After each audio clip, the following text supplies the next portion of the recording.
خواتین میں کوئی نان مسلم ہوں تو سوال کر سکتی ہیں. Myself Archana Gura. I'm working as a area sales manager in pharmaceutical company. I wanted to ask a question. جو 5 ٹائم کی نماز بولی گئی ہے وہ الگ الگ وقت پہ انسانی ذہن اور جسم پر کیا کیا ایفیکٹ ڈالتی ہے یا کیا کیا اثر کرتی ہے، اور یہ نماز کا طریقہ اس کو بھی آپ تھوڑا سا ایکسپلین کریے جو سائنٹیفکلی بیک گراؤنڈ ہو. Thank you. One question at time. ایک سوال. آپ نے 4-5 سوال دیا، ہر سوال کے اوپر ایک تقریر دے سکتا ہوں میں ماشاءاللہ. بہن نے سوال کیا کہ نماز 5 وقت ہے، کیوں ہیں، اس کے کیا اثرات ہے، کیا فائدے ہے، کس طریقے سے پڑھنا چاہیے. ہر سوال پہ ایک تقریر کر سکتا ہوں. اللہ سبحانہ و تعالیٰ نے نماز مسلمانوں پہ فرض کیا ہے تاکہ جس طریقے سے ڈاکٹر کہتے ہیں کہ انسان کو اچھی صحت رکھنے کے لیے کم از کم 3 بار کھانا چاہیے، اسی طریقے سے اللہ سبحانہ و تعالیٰ ہمارے خالق ہے. اللہ نے کہا ہے کہ کم از کم 5 بار نماز پڑھو. اتنی برائیاں ہیں، اتنی غلط چیز ہے. اور میں تقریر کیا ہوں صلاح دا پروگرامنگ ٹوورڈ رائچسنس. صلاح کس طریقے سے انسان کو صحیح راستے پہ رکھتی ہے. تو صحیح راستے پہ رکھنے کے لیے ہائی چانسز ہے، ہائی پاسبلٹیز ہے، امکانات ہے کہ ہم اتنی برائی دیکھتے ہیں we can get deprogram. تو ری پروگرام کرنے کے لیے کم از کم 5 وقت ضروری ہے انسان کو نماز پڑھنے کے لیے.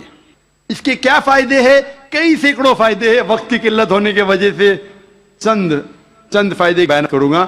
وی can give a lecture only on the scientific benefits.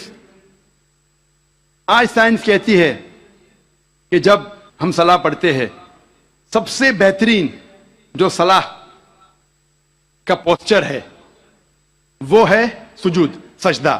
اسی لیے قرآن مجید میں 92 ٹائمز سجدہ کا ذکر ہے، سب سے بہترین. اور آج سائنس یہ کہتی ہے دا ہائی پاسبلٹیز آف چلبینز، منہ کی بیماری آ سکتی ہے. جب ہم سجدہ کرتے ہیں تو extra flow of blood supply into the face, اور خون دوڑتا ہے منہ کی طرف. لیس چانسز آف ہیونگ چلبین ہونے کے امکانات کم ہیں. اگر کوئی انسان کو بیماری ہے سائنسائٹس کی، جب ہم سجدہ کرتے ہیں the sinuses flow out, ethmoidal sinus, frontal sinus, maxillary sinus, یہ سب ڈرین ہوتا ہے. اور جب ہم سجدہ کرتے ہیں there is less chances of bronchiectasis because the bronchial tree gets drained out. اس کے بعد آج سائنس یہ کہتے ہیں عام طور پر جب ہم سانس لیتے ہیں صرف 2/3 2/3 حصہ 2/3 ایئر ایکزیل آؤٹ ہوتی ہے، ہم باہر پھینکتے ہیں، اور 2/3 ایئر نہیں لیتے ہیں. 1/3 air is called as residual air. جب ہم سجدہ کرتے ہیں ایبڈومنل وسرا جو پیٹ کے جو اعضا ہے وہ ڈائفرام کو پریس کرتے ہیں، ڈائفرام پریس کرتا ہے لوور لوبز آف لنگ، پھیپڑے کو. یہ باقی 1/3 ایئر بھی ایکزیل آؤٹ ہوتی ہے اور نیو فریش ایئر اندر آتی ہے. Less chances of disease of the lungs. The abdominal viscera there is increase blood supply, there is less chances of piles. میں اس کے اوپر تقریر کر سکتا ہوں. جب ہم رکوع کرتے، سجدہ کرتے ہیں، اوپر نیچے بیٹھتے ہیں، there is less chances of having disease of the spinal cord. جب ہم اوپر نیچے جاتے ہیں دا blood supply, calf is known as the external heart. Calf جو ہے ہمارے پیر کا نیچے کا حصہ، جب ہم اوپر آتے ہیں تو blood supply to the lower part of the body is given. ایسے کئی سائنٹیفک بینیفٹس ہے. اور جاننے کے لیے آپ میری تقریر سنیے صلاح دا پروگرامنگ ٹو رائچسنس. لیکن ہم مسلمان یہ سائنٹیفک بینیفٹ کے لیے نہیں پڑھتے. اللہ اور اللہ کے رسول نے کہا نماز پڑھو، ہم پڑھتے ہیں. یہ سائنٹیفک بینیفٹ سائڈ ڈشز ہے جو غیر مسلمان کو شاید متاثر کرے. ہماری بریانی مین کورس میل ہے اللہ کو راضی کرنے کے لیے، اللہ کا شکریہ ادا کرنے کے لیے، اللہ سے ہدایت پانے کے لیے. جی بھائی صاحب، مائک نمبر 2 سے سوال. نمسکار صاحب، میں کانتی بھائی گاندھی، چیئرمین ساسپیرا پاورلوم سینٹر. میرا سوال صرف ایک ہی ہے، جہاد کا ایکچوئل میننگ کیا ہے؟ اور جہاد کے نام پہ جموں کشمیر میں جو آج خون خرابہ ہو رہا، اس کے اوپر آپ کی پرتیکریا کیا ہے؟ بھائی صاحب نے ایک بہت اہم سوال پوچھا. آج کی تاریخ میں سب سے بدنام لفظ اسلام میں ہے وہ ہے لفظ جہاد. اور جہاد کے بارے میں سب سے زیادہ غلط فہمی ہے, صرف غیر مسلمانوں کو نہیں, مسلمانوں کو بھی. اکثر لوگ سمجھتے ہیں کہ جہاد کے معنی کوئی بھی مسلمان اگر جھگڑا کر رہا ہے, لڑائی کر رہا ہے, چاہے ذاتی فائدے کے لیے ہو, چاہے اپنے نام کے لیے ہو, چاہے زمین کے لیے ہو, چاہے پیسہ کے لیے ہو, وہ ہے جہاد. جہاد کے معنی یہ نہیں کہ کوئی بھی مسلمان کوئی بھی وجہ سے لڑائی کر رہا ہے, چاہے مال کے لیے ہو, چاہے نام کے لیے ہو, چاہے جگہ کے لیے ہو. جہاد کی معنی وہ عربی لفظ آتا ہے جہادہ سے, معنی جد و جہد, ٹو اسٹرائف, ٹو اسٹرگل. اسلام کے پس منظر میں جہاد کے معنی ہے اپنے نفس سے جد و جہد کرنا, ایول انکلینیشن کے اگینسٹ.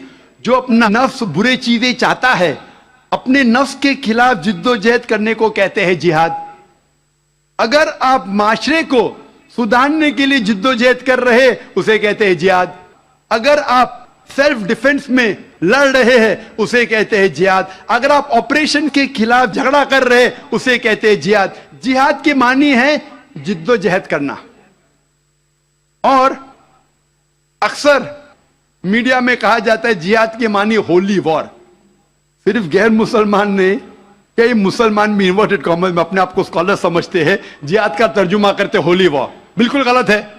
ہولی وار عربی میں حرب مقدسہ, اور اب قرآن مجید اٹھاؤ, کئی بھی قرآن مجید میں حرب مقدسہ نہیں لکھا ہے, کوئی بھی حدیث میں نہیں لکھا ہے. جہاد کے معنی ہولی وار نہیں ہے, پاک جنگ نہیں ہے. یہ لفظ ہولی وار سب سے پہلے استعمال کیا گیا تھا کرسچین کروسیڈرز کے لیے. جب کرسچین کروسیڈرز کرسچینٹی کے نام پہ ہزاروں لوگ کا قتل کیے, اسے کہتے تھے ہولی وار. آج وہ استعمال ہو رہا ہے مسلمان کے لیے. جہاد ڈزنٹ مین ہولی وار. آپ نے کہا کہ کشمیر میں جو ہو رہا ہے, مارنا, لڑنا, جھگڑنا, کیا جہاد ہے؟ اگر وہ جد و جہد کر رہے ہیں قرآن و حدیث کے مطابق اپنے نفس کے خلاف, جو غلط چیز ہے اس کے خلاف, معاشرے کو سدھارنے کے لیے, تو وہ صحیح جہاد ہے. اور جہاد دو قسم کے ہوتے ہیں. ایک ہوتا ہے جہاد فی سبیل اللہ, اللہ کے راہ میں جہاد جو قرآن و حدیث کے مطابق ہے. دوسرا جہاد ہے جہاد فی سبیل شیطان, تو شیطان کے راہ میں جہاد کرنا. جد و جہد کر رہے معاشرے کو بگاڑنے کے لیے, اسے کہتے ہیں جہاد فی سبیل شیطان. ہر مسلمان کو کرنا چاہیے جہاد فی سبیل اللہ, جد و جہد قرآن اور صحیح حدیث کے مطابق. کشمیر میں کیا ہو رہا ہے, میں نے کوئی انٹرویو لیا نہیں ان کا, جو میں پریس میں سنتا ہوں, میں اس کی تحقیق نہیں کیا ہوں. قرآن میں لکھا ہے سورہ حجرات میں سورہ نمبر 49 آیت نمبر 6 میں, جب بھی کوئی معلومات آپ تک پہنچتی ہے اس کی تحقیق کرو تیسرے کو پہنچانے کے پہلے. میں تحقیق نہیں کیا ہوں اس لیے کہہ نہیں سکتا ہوں کون سا جہاد ہے. لیکن یہ جو لڑنے جھگڑنے کی بات ہو رہی ہے, جو لوگ اکثر مسلمان کو دوشی ٹھہراتے ہیں, میں آپ سے پوچھنا چاہتا ہوں کہ آپ نے مہا بھارت پڑھی؟ مہا بھارت میں لڑنے جھگڑنے کے منتر قرآن سے کئی گنا زیادہ ہے. مہا بھارت میں لڑنے کے شلوک منترا قرآن مجید سے کئی زیادہ ہے. بھگوت گیتا ایک مہا بھارت کا حصہ ہے, 18 جز 18 چیپٹرز انوشاسن پرو کے, جس میں شری کرشن ارجن کو ایڈوائز دیتے ہیں, سمجھاتے ہیں. جب ہم پڑھتے ہیں Bhagavad Gita chapter number 1 mantra number 43 سے 46 تک کے, ارجن کہتا ہے, اپنے جو ہتھیار ہے زمین پہ رکھ کے ارجن کہتا ہے کہ میں اس میدان جنگ میں نہتا مرنے کو پسند کروں گا بنسبت اپنے رشتہ داروں سے لڑوں اور جھگڑا کروں.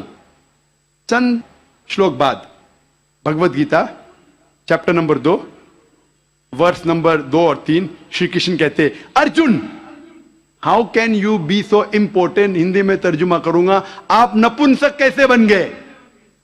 شتریا کا دھرم ہے لڑنا, اور آپ اگر لڑیں گے تو آپ جائیں گے سورگ میں. بھاگیوان ہے وہ Kshatriya. Bhagavad Gita chapter number 2 verse number 31, بھاگیوان ہے وہ شتریا جس کو لڑنے کا موقع ملتا ہے. تو کیا بھگوت گیتا غلط ہے؟ اس پس منظر میں ہم جانتے ہیں کہ یہاں شری کرشن کہہ رہے ارجن سے حق کے لیے لڑو. میں اگر یہ کہوں گا کہ بھگوت گیتا کہتا ہے, شری کرشن کہتے ہیں کہ اپنے رشتہ داروں کا قتل کرو, یہ شیطانی حرکت ہے.